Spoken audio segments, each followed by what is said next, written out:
নমস্কাৰ, আপোনালোকে চাই আছে জ্ঞানশীলা লৈছোঁ অসম কুইজ, যেটো মই সিৰিজ কন্টিনিউ কৰি আছিলোঁ। পাৰ্ট 3 হয় এইটো, ঠিক আছে। আহিবলগীয়া আসাম পুলিচ কনষ্টেবল পৰীক্ষাৰ কাৰণে আৰু অন্যান্য যিখিনি পৰীক্ষা আহিবলগীয়া আছে তাৰ কাৰণে ইম্পৰ্টেণ্ট কুৱেশ্যন হয়। এইখিনি অসমৰ ওপৰত গোটেইখিনি কুৱেশ্যন দিয়া হৈছে, ঠিক আছে। যদি আগৰ পাৰ্টকেইটা চোৱা নাই চাবা, অসম কুইজ বুলি আমাৰ প্লেলিষ্টটো বনাই থোৱা আছে, তাতে গোটেইকেইটা পাৰ্ট তোমালোকে আগৰকেইটা পাবা। আৰু আমাৰ চেনেলটো যিসকলে ছাবস্ক্ৰাইব নাই কৰা, ছাবস্ক্ৰাইব কৰি থবা, যাতে নেক্সট ভিডিঅ'ৰ আপডেটসমূহ তোমালোকে সময়মতে পাই থাকা। চ' লেটছ ষ্টাৰ্ট। প্ৰথম প্ৰশ্ন আজি আছে, প্ৰথম অসমীয়া শিশু চলচ্চিত্ৰখনৰ নাম কি? শিশু চলচ্চিত্ৰ সুধিছে।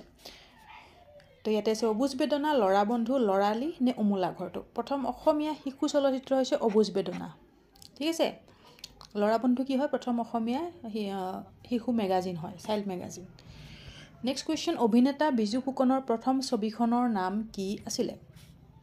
বিজু ফুকনে অভিনয় কৰা প্ৰথমখন ছবি। শুদ্ধ উত্তৰ কোনটো হ'ব? ইয়াতে আছে ইটো সিটো বহুতো, বৰুৱাৰ সংসাৰ, মৰম, সোণৰ খাৰু, নালাগে মোক। কাৰেক্ট এনচাৰ হ'ব অপশ্যন বি, বৰুৱাৰ সংসাৰ। তাৰ পিছৰ প্ৰশ্নটোত আছে, জ্যোতি চিত্ৰবন কেতিয়া স্থাপন হৈছিলে? জ্যোতি চিত্ৰবন স্থাপন হোৱা চনটো কিমান আছিলে? ইয়াত আছে 1960, 1964, 1966, 1968। কাৰেক্ট এনচাৰ কি হ'ব? কাৰেক্ট এনচাৰ হ'ব অপশ্যন ডি, 1968ত স্থাপন হৈছিলে জ্যোতি চিত্ৰবন। তাৰ পিছৰ প্ৰশ্নত আছে, জয়মতী ছবিখনত গদাপাণিৰ চৰিত্ৰত কোনে অভিনয় কৰিছিলে?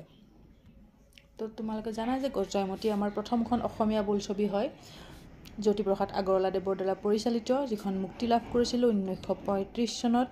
তো ইয়াতে দেখুওৱা হৈছিলে কি? জয়মতীৰ কাহিনী, গদাপাণি আৰু জয়মতীৰ কাহিনী দেখুওৱা হৈছিলে। তো জয়মতীৰ চৰিত্ৰত অভিনয় কৰিছিলে আইদেউ সন্দিকৈ, এইটো আমি সকলোৱে জানো। গদাপাণিৰ চৰিত্ৰত কোনে অভিনয় কৰিছিলে?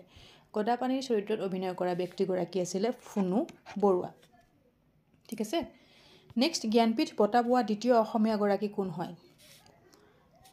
জ্ঞানপীঠ বঁটা পোৱা দ্বিতীয় অসমীয়া কোন হয়? প্ৰথমগৰাকী কোন হয়? প্ৰথমগৰাকী হয় বীৰেন্দ্ৰ কুমাৰ ভট্টাচাৰ্য। তো দ্বিতীয়গৰাকী হয় মামণি ৰয়ছম গোস্বামী, অ'কে। যতীন্দ্ৰনাথ দুৱৰাই জ্ঞানপীঠ বঁটা পোৱা নাই, নীলমণি ফুকনে জ্ঞানপীঠ বঁটা পাইছিলে। নেক্সট, গোলাম নামৰ গল্পপুথিখন কোনে লিখিছিলে? এইখন গল্পপুথি হয়, এইখনৰ কাৰণে সাহিত্য একাডেমী বঁটাও পাইছিলে। তো এইখন লিখিছিলে কোনে? অপশ্যন ডি হ'ব শুদ্ধ উত্তৰ, সৌৰভ কুমাৰ চলিহা। তাৰ পিছৰ প্ৰশ্নটোত আছে, আজান পীৰৰ দৰগাহ অসমৰ কোন জিলাত অৱস্থিত হয়? আজান পীৰৰ দৰগাহ আমাৰ অসমৰ কোন জিলাত আছে? শিৱসাগৰ, মাজুলী, যোৰহাট নে ধুবুৰী? কি হ'ব?